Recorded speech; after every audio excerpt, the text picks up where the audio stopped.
তোকে শেষবারের মতো জিজ্ঞেস করছি, বিয়ে করবি কিনা বল। আমিও তোকে শেষবারের মতো বলছি যে তোকে আমি বিয়ে করব না। দেখ ফিমা, আমি চাচ্ছি না কোনো ঝামেলায় জড়াতে, আর এসব থেকে বাঁচতে আমি তোকে বিয়ের প্রস্তাব দিচ্ছি। আয়নায় আগে নিজেকে ভালো করে দেখ, তারপর আমার কাছে আসিস বিয়ের প্রস্তাব নিয়ে। তোর মতো বাদর ছেলেকে বিয়ে করে জীবন বরবাদ করার বিন্দু মাত্র ইচ্ছে আমার নেই। ঠিক আছে, শুনলি না তো আমার কথা? বিয়ে করলে বরবাদ হতি না, বরং এখন না করার কারণে বরবাদ হবি। তুই শুধু দেখ আমি কি করি। হ্যাঁ হ্যাঁ, যা, কি করবি তা আমার ভালো করেই জানা আছে, ইডিয়েট কোথাকার। আমি কলেজ থেকে বের হয়ে গেলাম। কি হলো বুঝতে পারছেন না তো? তাহলে শুনুন।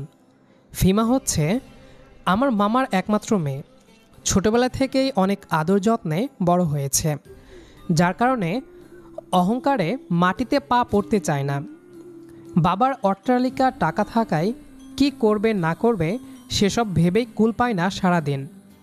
আমি দিহান চৌধুরী, অনার্স শেষ বর্ষে পড়াশোনা করি, আর ফিমা এবার ইন্টার সেকেন্ড ইয়ারে পড়ে। দুজন একই কলেজে পড়ি।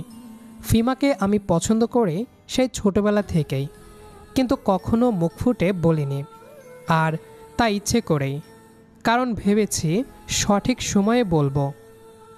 আর সেই সঠিক সময়টা হচ্ছে আমার পড়াশোনা শেষ এবং ফিমার ইন্টার শেষ। কিন্তু তার হলো না। এরও বিশেষ কারণ আছে।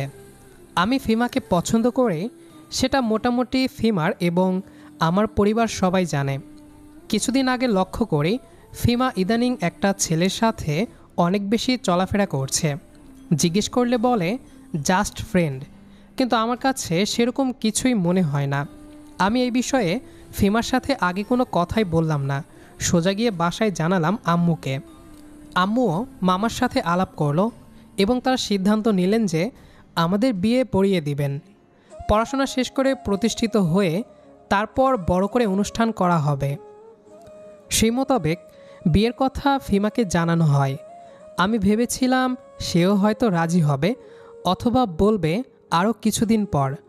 আমি অবশ্যই তা মেনে নিতাম, কিন্তু হলো তার উল্টো। ফিমা সরাসরি সবার সামনে বলে দেয় যে সে আমাকে বিয়ে করবে না, কারণ সে আমাকে পছন্দ করে না। সবাই মিলে তাকে অনেক বোঝায়, কিন্তু সে কিছুতেই রাজি হয় না। আম্মু ওকে বোঝাতে গেলে ফিমা আম্মুকেও অপমান করে কথা বলে।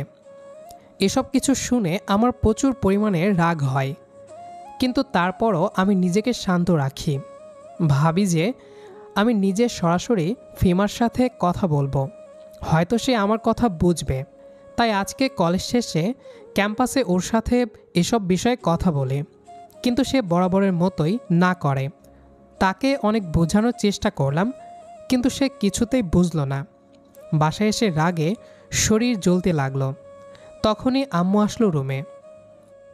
কি রে দিহান, কি হয়েছে? কিছু না। কিছু তো একটা হয়েছে। কলেজ থেকে তো কখনো এভাবে ফিরিসনি। কারোর সাথে কি কোনো ঝামেলা হয়েছে? তোমার ভাইজি ফিমা খুব বার বেড়েছে। কেন, আবার কি করেছে ও? কি করেছে মানে? কি করে নাই সেটা বলো। আজকে এত করে ওকে বোঝানোর চেষ্টা করলাম, কিন্তু সে তো বুঝলো না, উল্টো আরও আমাকে কথা শোনালো। ও আচ্ছা, এই ব্যাপার। এত রাগ করছিস কেন? মানে নাই মানবে, একটু সময় তো দে ওকে। সময় তাকেই দেওয়া যায় আম্মু, যে সময়ের মূল্য বুঝে। কিন্তু এই মাথামোটা মেয়ে তো কিছুই বুঝে না। এখন যা করার আমাকেই করতে হবে, নয়তো দেখব একদিন ওই ছেলের সাথে একটা অঘটন ঘটিয়ে ফেলবে। কি বলছিস এসব? ফিমা এমন না, তুই শুধু শুধু ওকে ভুল বুঝছিস। আমি ভুল বুঝছি না আম্মু। তোমরা তো ওকে ভালো করে এখনও চিনো না, কিন্তু আমি চিনি। সে ছোটবেলা থেকেই একসাথে বড় হয়েছে, তাই বুঝি ও কখন কি করতে পারে। আচ্ছা, মাথা ঠান্ডা কর। আমি আজকে আবার যাব ওদের বাসায়, গিয়ে আবারও ভালো করে বোঝাবো। দেখবি ঠিকই রাজি হবে। না আম্মু, তুমি আর যাবে না। এমনিতে অনেক কথা শুনেছো আমার জন্য, তারপরও আমি আবার তোমাকে যেতে দিব না। এখন যা করার আমিই করব। কি করবি তুই? সেটা করলে না হয় পরেই দেখবে। এখন যাও, আমি একটু ঘুমাবো। আম্মু আর কিছু না বলে চলে গেলেন। আমি রুমে বসে বসে ভাবতে লাগলাম কি করা যায়। এই মেয়ে এমনি এমনি মানবে না, কিছু একটা করতে হবে। হঠাৎ মাথায় একটা আইডিয়া আসলো, আর এটাই একমাত্র উপায় ফিমাকে পাওয়ার। আমি সাথে সাথে আমার বন্ধু রাকিবকে কল দিলাম। হ্যালো। হ্যাঁ বলো। দোস্ত, একটা কাজ করতে হবে। কি কাজ? তারপর আমি রাকিবকে সব খুলে বললাম। প্রথমে সে একটু ভয়ে মানা করে, কিন্তু পরে আমার জোরাজোরিতে রাজি হয়ে যায়। পরের দিন সকাল থেকেই মাথায় শুধু একটাই চিন্তা ঘুরছে, আজ আর কোনো কিছু শুনব না। আজ ফিমা আমার হবে, যেভাবেই হোক না কেন। রাকিব আগে থেকেই সব ব্যবস্থা করে রেখেছে। সকালে কলেজে যাওয়ার আগে আমরা দুজন দেখা করলাম ক্যাফের সামনে। দোস্ত, এটা একটু বেশি হয়ে যাচ্ছে না? আমি হালকা হেসে বললাম, বেশি না, ঠিকটাই করছি। ভালোবাসার জন্য মাঝে মাঝে একটু পাগলামি করতেই হয়, আর ওর মতো দেমাগি মেয়ের জন্য এটাই প্রাপ্য। তুই এক নম্বরের একটা পাগল। তুই প্রস্তুত থাক, কলেজ শেষে ফিমা যখন বের হবে তখনই কাজ শুরু। কলেজের ক্লাস শেষ হলো 3টায়। আমি আর রাকিব গাড়ি নিয়ে কলেজের গেটে অপেক্ষা করছি। ফিমা তখনও ভেতরে। আমার বুকের ভেতর যেন টিপ টিপ করছে। মনে হচ্ছিল এই যদি ধরা পড়ে যায় তাহলে মহা বিপদ, কিন্তু এখন আর পিছিয়ে আসার সুযোগ নেই। কিছুক্ষণ পর দেখি ফিমা বের হচ্ছে, হাতে ব্যাগ, চুল খোলা, পরনে নীল রঙের 3 পিস। রাকিব নিচু স্বরে বলল, তুই কি তৈরি? আমি মাথা নেড়ে বললাম, হ্যাঁ। গাড়ি ধীরে ধীরে এগিয়ে নিলাম। ফিমা রিক্সা ডাকতে যাচ্ছিল। আমি গাড়ির দরজা খুলে বের হয়ে গেলাম। ফিমা, একটু কথা বলবো, এদিকে আয়। ফিমা ভ্রুকুচকে বলল, তোর সাথে আমার কথা বলার কোনো ইচ্ছে নেই। জাস্ট 2 মিনিট সময় দে, তারপর যা খুশি কর। ফিমা বিরক্ত মুখে বলল, তুই কেন বুঝিস না আমি তোকে পছন্দ করি না? ওর কথা শেষ হওয়ার আগেই আমি রাকিবের দিকে তাকালাম। এক মুহূর্তে আমরা দুজনে মিলে ওর হাত ধরে গাড়ির পেছনের দরজা খুলে বসিয়ে দিলাম। ফিমা চিৎকার করে উঠল। দিহান, এভাবে গাড়িতে তুলেছিস কেন? আমি শান্ত গলায় বললাম, চুপ করে বস, বেশি চেঁচামেচি করলে রাস্তার সবাই দেখবে, তারপর তো আরও ঝামেলা। রাকিব ততক্ষণে গাড়ি চালাতে শুরু করেছে। গাড়ি থামা দিহান, আমি নামবো। সরি ফিমা, গাড়ি এখন সঠিক গন্তব্যে গিয়েই থামবে। তুই এটা করে ভুল করছিস, আমি তোকে কোনো দিন ক্ষমা করব না। আমি ক্ষমা চাইছিও না। ফিমা কাঁদতে শুরু করলো। তুই জোর করে আমার জীবন নষ্ট করছিস দিহান। ভুল, আমি তোকে বাঁচাচ্ছি ওসব নষ্ট জীবনযাপন থেকে। গাড়ি থামলো এক সরু গলির শেষে, একটা কাজী অফিসের সামনে। দোস্ত, এসে গেছি। আর মাত্র 2 মিনিট, তারপর সব কিছু ঠিক হয়ে যাবে। ফিমা চিৎকার করে উঠল, তোরা আমাকে কেন এনেছিস? সিনেমা দেখতে। হোয়াট? মাথায় কি গোবর নাকি? কাজী অফিসে কেন আসে মানুষ? তোকে বিয়ে করব আজ, এবং এখনই। অসম্ভব, আমি এই বিয়ে করব না। আর যদি জোর করিস তাহলে আমি মানুষ ডাকবো।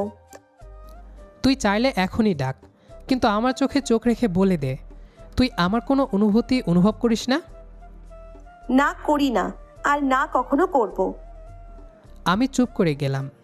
তারপর এক প্রকার জোর করে ওকে ভেতরে নিয়ে গেলাম। কাজী সাহেব একবার তাকালেন। বিয়ে করতে হলে 2 পক্ষের সম্মতি লাগবে। জি, আমরা দুজনেই রাজি। ফিমা বলে উঠল, মিথ্যা, আমি রাজি না। আমি ওর কানে ঝুঁকে ফিসফিস করে বললাম, বেশি বাড়াবাড়ি করিস না ফিমা, তোর ভাগ্য ভালো এখানে নিয়ে আসছি। যদি কথা না শুনিস তাহলে কিডন্যাপ করে আটকে রাখবো, তখন বুঝবি কষ্ট কাকে বলে। তাই ভালোই ভালোই রাজি হয়ে যা, এমনিতেও আমার কাছে সময় কম। হুমকি দিচ্ছিস? যেটা ভালো মনে করিস, তবে এতটুকু বলতে পারি, কথা না মানলে এর পরিণাম খুব খারাপ হবে। কাজী সাহেব কিছুটা অস্বস্তিতে পড়লেও অবশেষে আমাদের কথা শুনে বিয়ের কাবিননামা প্রস্তুত করতে লাগলেন। রাকিব সাক্ষী হিসেবে সই করল। ফিমা নিঃশব্দে বসে আছে, মুখে ভয়, চোখে রাগ, আর বুকের ভেতর দোটানা। আমি ওর দিকে তাকিয়ে শান্তভাবে বললাম, আজ তুই রাগ কর, ঘৃণা কর, সমস্যা নেই, কিন্তু একদিন বুঝবি দিহান কখনো ভুল কিছু করেনি। বিয়ের কাজ শেষ হলো, আমি সই করলাম। তারপর ফিমার দিকে কলম বাড়িয়ে দিলাম। এখন তোর পালা। ফিমা ধীরে ধীরে কলমটা হাতে নিল, হাতে কাঁপুনি, চোখে পানি। তুই আমার জীবনটাই নষ্ট করে দিলি দিহান। আমি হালকা হেসে বললাম, জীবন নষ্ট না, শুরু হলো। কাজী সাহেব বললেন, আলহামদুলিল্লাহ, এখন থেকে আপনি স্বামী স্ত্রী। রাকিব একরকম হাঁপ ছেড়ে বাঁচল। যাক, সব ঠিকঠাকভাবে হলো। দোস্ত, এখন কি করবি? এখন ওকে বাড়ি নিয়ে যাব। ফিমা গাড়িতে বসে চুপচাপ কাঁদছে। আমি গাড়ি চালাতে চালাতে বললাম, এবার তো কান্না থামা। তুই কি ভেবেছিস আমি তোকে মেনে নেব? কখনোই না। মনে রাখিস, জোর করে কখনো ভালোবাসা আদায় করা যায় না। আমি হেসে বললাম, তুই কি মনে করছিস ভালোবাসা শুধু হাসি দিয়ে আসে? কখনো কখনো জোর করেও আসে। সময়ের সাথে সাথে সেটা বুঝবি। ফিমা জানালার বাইরে তাকিয়ে রইল, চোখের কোণে পানি, কিন্তু মুখে রাগ স্পষ্ট। গাড়িতে তখন নিস্তব্ধতা, শুধু চাকার শব্দ আর মাঝে মাঝে ফিমার নাক টানার আওয়াজ। কিছুক্ষণ পর ও ধীরে বলল, তুই একটা নরপিশাচ, আমি তোকে কখনোই ক্ষমা করব না। আমি শান্তভাবে বললাম, ঠিক আছে, করিস না, কিন্তু আজ থেকে তুই আমার বউ, এটা তুই বদলাতে পারবি না। ফিমা কিছু বলল না। গাড়ি চলতে লাগলো আমার বাসার দিকে। রাকিব গাড়ি থামিয়ে বলল, দোস্ত, আমি চলি, এখন বাকিটা তোদের ব্যাপার। থ্যাঙ্কস দোস্ত, তুই না থাকলে কিছুই হতো না। ফিমা ধীরে ধীরে দরজা খুলে নেমে গেল। আমি হাত বাড়িয়ে দিলাম তার দিকে, কিন্তু ও এক ঝটকায় হাত সরিয়ে নিল। আমরা দুজন একসাথে বাসার দরজার সামনে দাঁড়ালাম। ভেতর থেকে আম্মু দরজা খুলে অবাক হয়ে তাকালেন। দিহান, এ কি অবস্থা? ফিমা, তোমরা একসাথে এখানে কেন? আমি একটু হাসলাম। আম্মু, আজ থেকে ও আমার বউ। কি বললি তুই?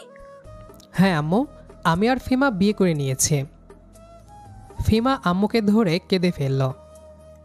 ভুল আমি ওকে করিনি ফুপু, ও জোর করে আমাকে কাজী অফিসে নিয়ে গিয়ে বিয়ে করেছে।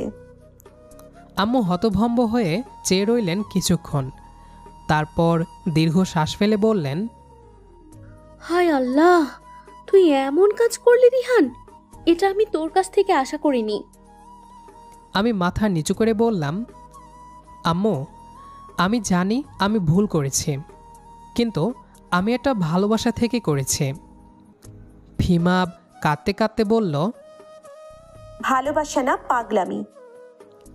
আম্মু ধীরে ওর কাঁধে হাত রাখলেন। মা, এখন যা হওয়ার হয়েছে, কান্না করে লাভ নেই। এখন ভেতরে আসো দুজন, বাইরে সবাই তাকিয়ে আছে। আম্মু আমাদের দুজনকে ভেতরে নিয়ে গেলেন। ড্রয়িং রুমে বসে একটু পানি খেলো ফিমা।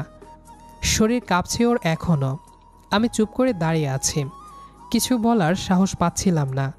আম্মু শান্ত গলায় বললেন, দিহান, এক্ষুনি তোর মামাকে ফোন দিতে হবে, এমনভাবে কিছু লুকিয়ে রাখা যাবে না।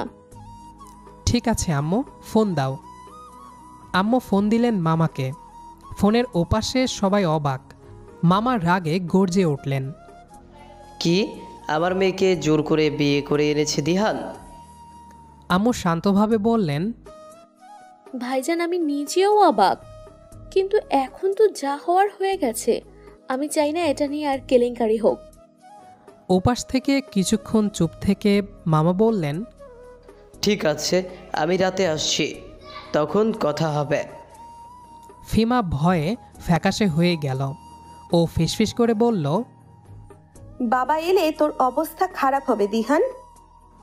আমি বললাম, যা খুশি করুক, আমি ভয় পাই না। আমি তোর জন্য যা করার দরকার ছিল তাই করেছি। সন্ধ্যার একটু পরেই মামা এলেন, মুখ গম্ভীর, চোখে আগুন। আম্মু ওনাকে বসালেন। ফিমা দৌড়ে গিয়ে ওনার পাশে বসল, চোখে পানি। এটাই তোর কাজ ছিল দিহান, আমার মেয়েকে জোর করে বিয়ে করা? মামা, আমি জানি আমি ভুল করেছি, কিন্তু আমি ফিমাকে ছোটবেলা থেকে ভালোবাসি। আমি ওকে হারাতে চাইনি। মামা কিছুক্ষণ চুপ করে ছিলেন, তারপর শান্ত গলায় বললেন, ভুল করেছিস, কিন্তু এখন যা হওয়ার হয়ে গেছে। বিয়ে হয়ে গেছে, এখন পরিবারের একটা মান সম্মানের ব্যাপার। আমি চাই না আমার মেয়েকে নিয়ে রাস্তায় কোনো আলোচনা হোক। ফিমা চোখ মুছে তাকালো। বাবা, আমি ওর সঙ্গে থাকতে চাই না। মামা ধীরে বললেন, মা, এখন সময়টা শান্ত থাকার। তুই কিছুদিন ওদের বাসায় থাক, আমি পরে দেখি কি করা যায়। ফিমা কিছু না বলে চুপ করে রইল। ওর চোখের ভেতর রাগ, ভয় আর হতাশার মিশ্র অনুভূতি। রাত বাড়তে লাগলো। মামা চলে গেলেন। আম্মু ফিমাকে আমার রুমের পাশে গেস্ট রুমে রাখলেন। আমি দরজার বাইরে দাঁড়িয়েছিলাম। ফিমা রুমে ঢুকে দরজা বন্ধ করার আগে একবার আমার দিকে তাকালো, চোখে অশ্রু, ঠোঁটে একরকম ঘৃণার রেখা। ও বলল, আজ থেকে তুই আমার কাছে অপরাধী। আমি চুপ করে বললাম, ঠিক আছে, কিন্তু একদিন আমি প্রমাণ করব আমি অপরাধী না। ও দরজা বন্ধ করে দিল। সেদিন রাতে আমি ঘুমাতে পারিনি। রাতভর শুধু দরজার ওপাশ থেকে ওর কান্নার শব্দ শুনছিলাম, আর মনে মনে ভাবছিলাম, হয়তো আজ আমি ভুল পথে ওকে পেয়েছি, কিন্তু একদিন ঠিক ভালোবাসা দিয়েই ওকে নিজের করে নেব। রাত গভীর হলো। হঠাৎ দরজায় টোকা পড়ল। কে? আমি। আম্মু ভেতরে এসে বললেন, তুই ঠিক করেছিস কিনা জানি না, কিন্তু একটা কথা মনে রাখিস, জোর করে পাওয়া মানুষকে নিজের করে তোলা কঠিন। আমি চুপচাপ মাথা নিচু করে বসে রইলাম। পরের দিন সকালে ফিমা ঘর থেকে বের হলো, চোখ ফুলে গেছে, মুখে ক্লান্তি। আমি ভেবেছিলাম সে হয়তো আবারও ঝগড়া শুরু করবে, কিন্তু সে কিছু বলল না, শুধু বলল, আমার ব্যাগ কোথায় রেখেছিস? তোর ঘরেই আছে। তুই ভাবিস না আমি তোর এই বিয়েতে খুশি। আমি শুধু চুপ আছি কারণ বাসায় ফুপু আছেন। আমি কিছু বলিনি, শুধু তাকিয়ে রইলাম। দিন কেটে যেতে লাগলো। একই বাসায় থেকেও যেন দুজন দুই গ্রহে বাস করি। ফিমা সকালে কলেজে যায়, আমিও যাই, তবে আলাদাভাবে। আমাদের কথাবার্তা প্রায় বন্ধই বলা যায়, কিন্তু আমি বুঝতাম সময়ের সাথে কিছু বদলাচ্ছে। ওর চোখের কঠোরতা একটু একটু করে নরম হচ্ছে। একদিন আমি খুব অসুস্থ হয়ে পড়লাম, জ্বরে শরীর পুড়ছে। আম্মু তখন বাইরে, আমি বিছানায় শুয়ে কাঁপছি। ঠিক তখন দরজায় হালকা টোকা। কি হচ্ছে তোর? এভাবে মরা মানুষের মতো শুয়ে আছিস কেন? আমি কিছুই বললাম না। ও চুপচাপ ভেতরে এলো, এসে আমার কপালে হাত রাখতেই চমকে গেল। এ কি, তোর তো অনেক জ্বর। ওর হাত কপালে লাগতেই শরীরের তাপ যেন কিছুটা কমে গেল। ঔষধ খেয়েছিস? না।